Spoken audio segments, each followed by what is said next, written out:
Hello बच्चों। आज का टॉपिक है गॉस की प्रमेय की सहायता से एक समान आवेशित अनंत समतल चादर के कारण विद्युत क्षेत्र की तीव्रता ज्ञात करना। ये हमारा टॉपिक है। इसका आंसर कैसे लिखना है कि माना कि ए बी सी डी एक समान आवेशित अनंत समतल चादर है। तो ये है ए बी सी डी। तो माना कि ए बी सी डी एक समान आवेशित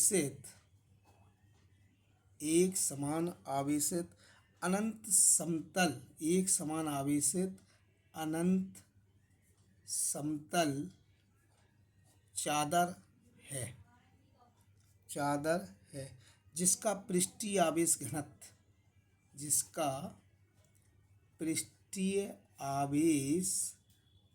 घनत्व जो पृष्ठीय आवेश घनत्व है वो है सिग्मा है। और यहाँ पर सिग्मा इक्वल टू होता है क्यू अपॉन ए, यानी एकांक क्षेत्रफल में आवेश की मात्रा को पृष्ठीय आवेश घनत्व कहते हैं। इससे इसका पृष्ठीय आवेश घनत्व सिग्मा है। इससे स्मॉल आर दूरी पर यहाँ से या कि अक्ष से यहाँ से जो स्मॉल आर दूरी है, तो इससे स्मॉल आर दूरी पर एक बिंदु पी है। ये बिंदु पी है बेटा जी।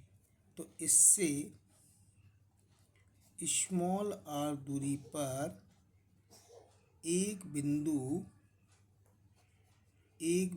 पी है और इस पर विद्युत क्षेत्र की तीव्रता ज्ञात करनी है। इस पर विद्युत क्षेत्र की तीव्रता ज्ञात करनी है। तो माना कि ए बी सी डी एक समतल आवेशित चालक है जिसका पृष्ठीय आवेश घनत्व सिग्मा है। इसके केंद्र ओ से या इस चादर से आर दूरी पर एक बिंदु पी है और जिस पर विद्युत क्षेत्र की तीव्रता ज्ञात करनी है। ये पहला सेंटेंस समझ में आया कि नहीं?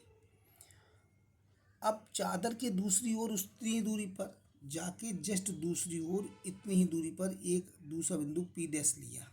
ये पी डैश दूसरा बिंदु लिया हमने, पी डैश चालक के ठीक उतनी ही दूरी पर एक दूसरा बिंदु पी डैश लिया। तो चालक के या चादर के दूसरी ओर आर दूरी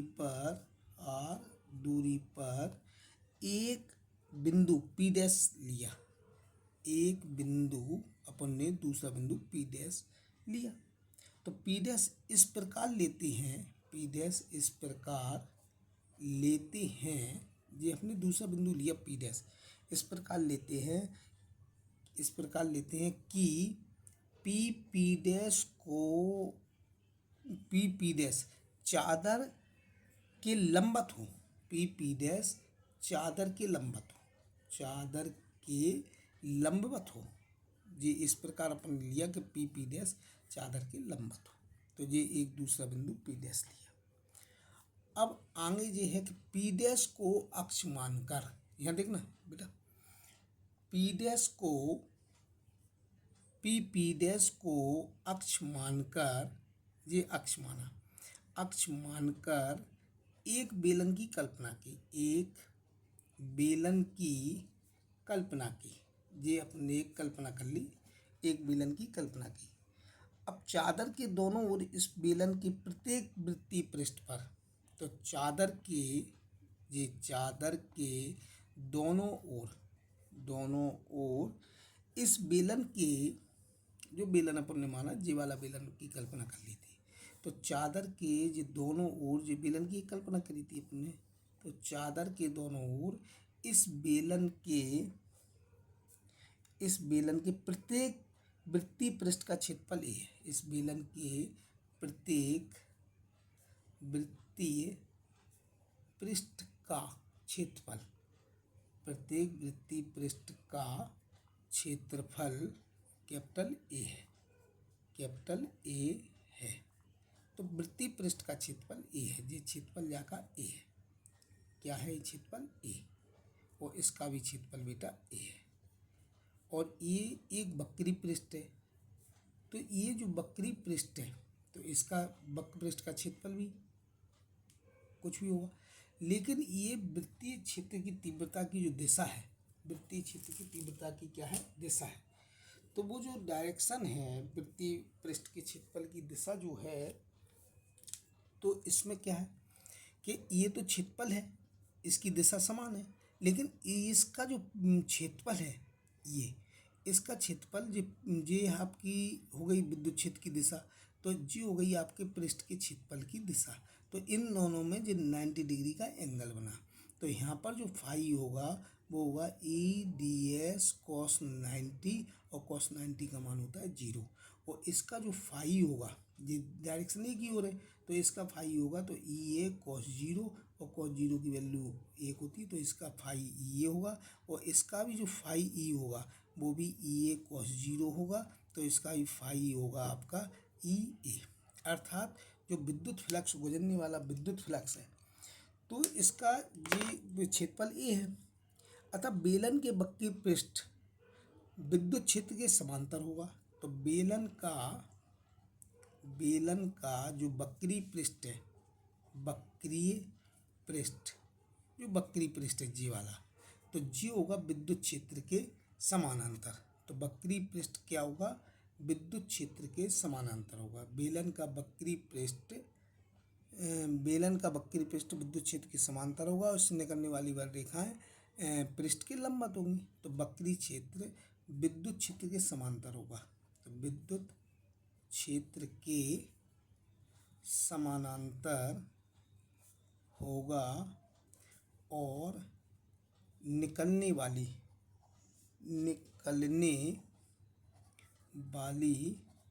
बल रेखाएं, जो निकलने वाली बल रेखाएं हैं पृष्ठ के लंबवत निकलेंगी। तो पृष्ठ के लंबवत निकलेंगी, निकलने वाली बल रेखाएं पृष्ठ के लंबवत निकलेंगी। अतः उससे होकर जाने वाला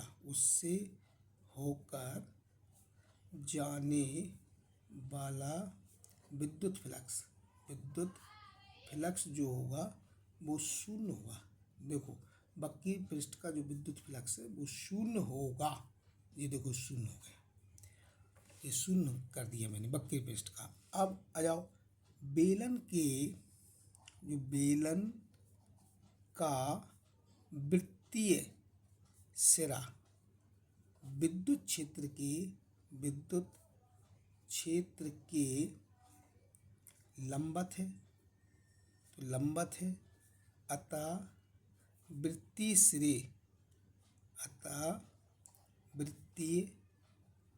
सिरे से गुजरने वाला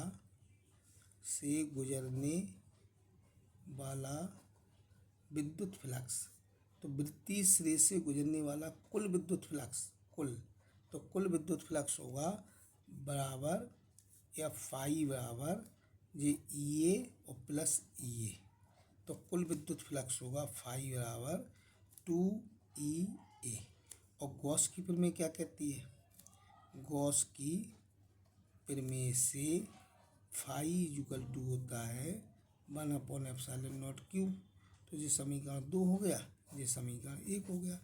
समीकरण 1 और 2 से 2E बराबर 1/ε0 तो यहाँ पर E बराबर आ गया 1/2ε0 ठीक है। ये कहाँ से आया, ये आया समीकरण 1 व 2 से।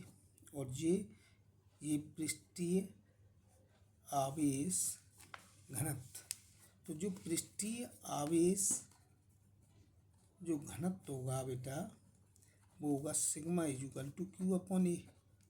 ठीक है, तो यहाँ पर E बराबर आ गया 1/2ε0 Q/A। तो ये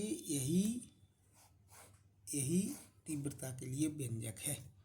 यदि बेटा, और यदि वायु अनिर्वात लें, यदि कोई माध्यम का पराविद्युतांक, तो जो माध्यम का पराविद्युतांक K हो, तो ई बराबर फिर जो होगा 1/2 k Q/A।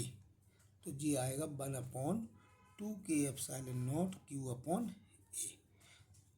तो बेटा ये वीडियो अच्छी लगी हो तो इसे लाइक, सब्सक्राइब और शेयर ज़रूर करें। आने वाली वीडियो के लिए बेल आइकन ज़रूर दबाएं। Thank you.